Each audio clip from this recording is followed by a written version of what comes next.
James Cameron, born on August 16, 1954, in Kasabigaskin, Ontario, Canada, the Canadian filmmaker himself started as an editor, production designer, visual person before getting into filmmaking. The first movie that he made was the 1984 sci-fi movie The Terminator, produced by Orion Pictures and the defunct Hemedale Pictures. His next films, Aliens, came out in 1986. The film Aliens, produced by 20th Century Fox, was a sequel to Ridley Scott's 1979 sci-fi slasher film, Alien. Since Ridley Scott is nowhere involved in the sequel, James Cameron got on board to direct the sequel.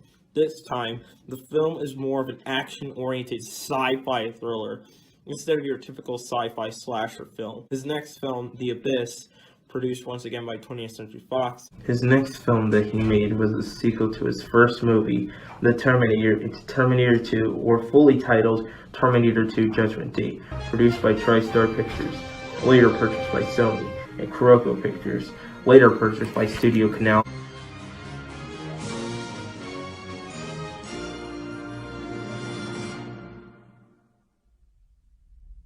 The film was a massive hit due to it being the best film of 1991.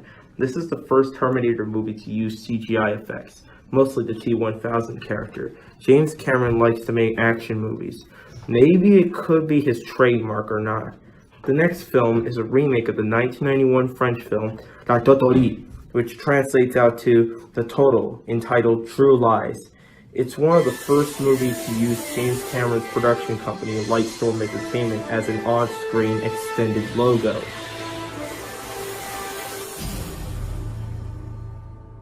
The next film that he directed was the 1997 hit movie Titanic, produced by 20th Century Fox internationally and Paramount Pictures in the US and Canada. The film became a hit, earning $1 million at the box office.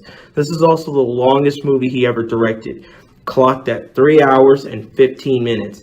This is the only James Cameron movie that's not an action movie, but a romantic drama that was based on the events of the sunken Titanic in 1912.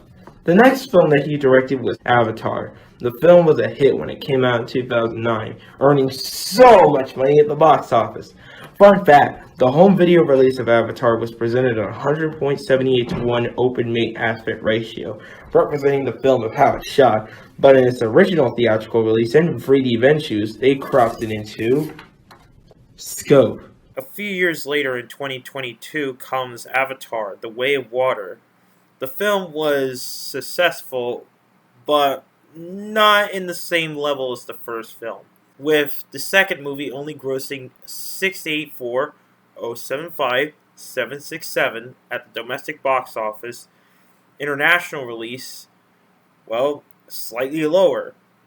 Though worldwide box office was at least good, but again, the domestic and international box office of the first film isn't the same.